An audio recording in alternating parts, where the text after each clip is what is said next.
Yo, what's up? Magandang buhay mga kakwento. It's your boy Kwentong Inyero. Nagbabalik ngayon for another video. For today's video, so ipapakita ko sa inyo kung sa nakaraang vlog natin, nakita nyo meron tayong dalang 3 ibon. Saan galing yon? At ngayong vlog na to, yung 3 magiging 4. So, ba't magiging 4? So, samahan nyo mga kakwento. Pakita ko muna yung 3 ibon. Let's go!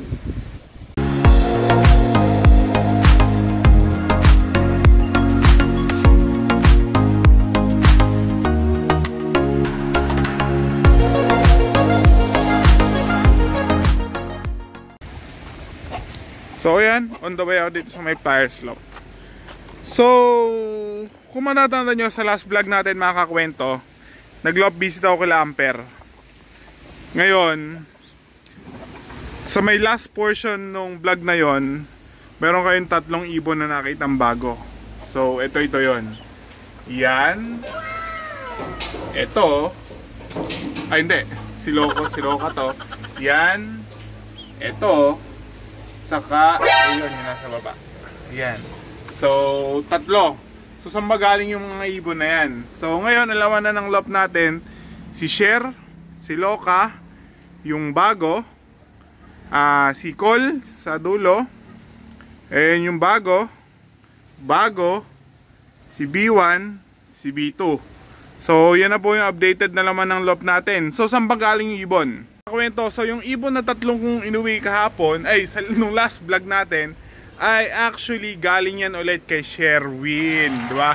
Napakalakas ko talaga kay Sherwin eh. So, bago ko umuwi nung galing ako kila Amper, dumano ako kila Sherwin at nagulat ako, may pinrepair siyang lalagyanan. Markan, uy, sana all.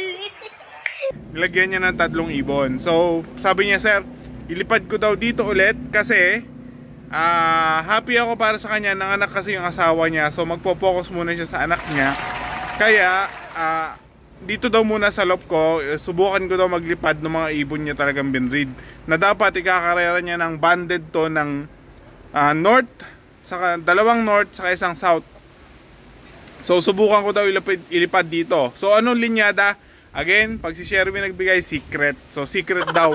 Pagka na lang merong performance sa dulo, sa kanya lang daw sasabihin. Nakakahiya daw, baka daw kasi mag-expect ako. Okay, so yun yung mga ibon natin. A few moments later. So again mga kakwento, so ito na yung roster natin. Ayan po, si Cher ng banded ng JPRC North. So this coming race na yan. Etong si Loka, banded ng JPRC North, magkabatch sila. Ito po si, yan yung bago, ala pang pangalan yan. Banded yan ng CLRPC ng South. At ayun si Cole. At ito yung bago.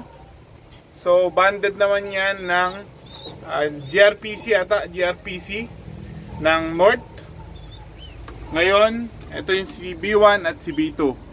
So yan yung laman ng lop natin. So again, yung slot po ni Loco, ayun pa din, wala pa din kumukuha. So, wala ganun talaga. Pero iniintay pa rin natin siya.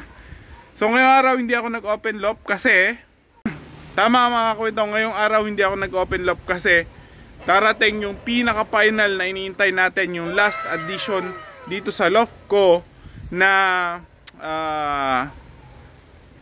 siyang kukumpleto doon sa mga binigay sa aking mga young bird na ipapalipad doon mga kaibigan ko. So, yon ay kukunin natin kaninong pansier.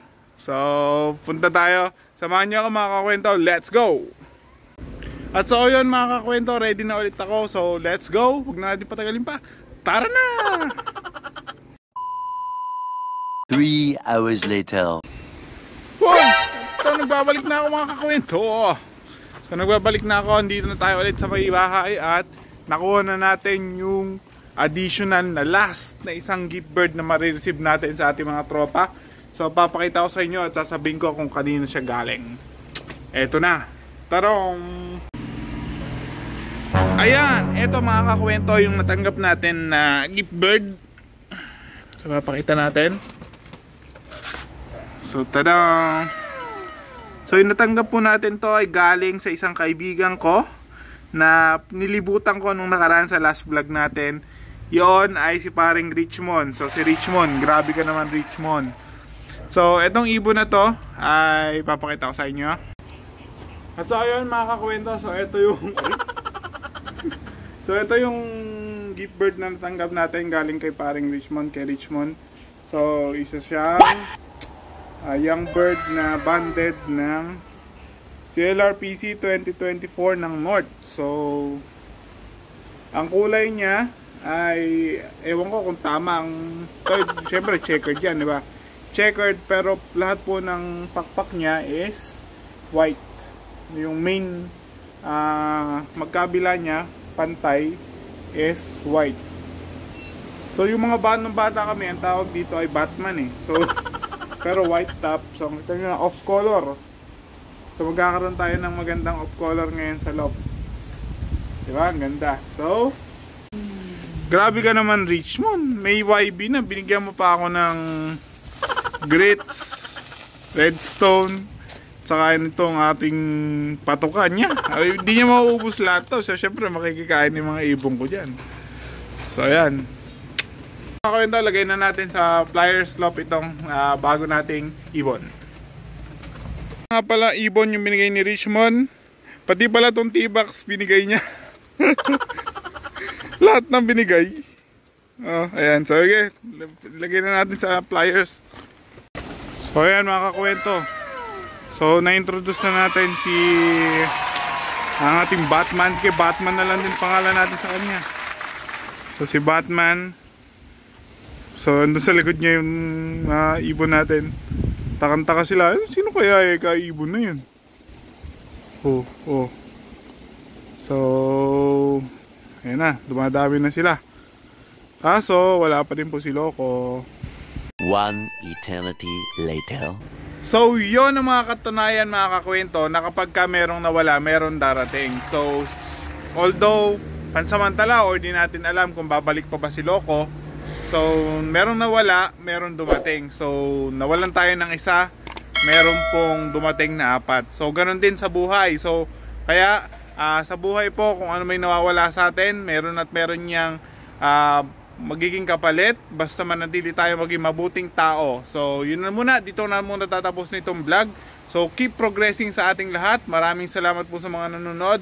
Please like, comment, and subscribe. So, comment down below kung ano mga suggestion nyo sa mga susunod nating vlog.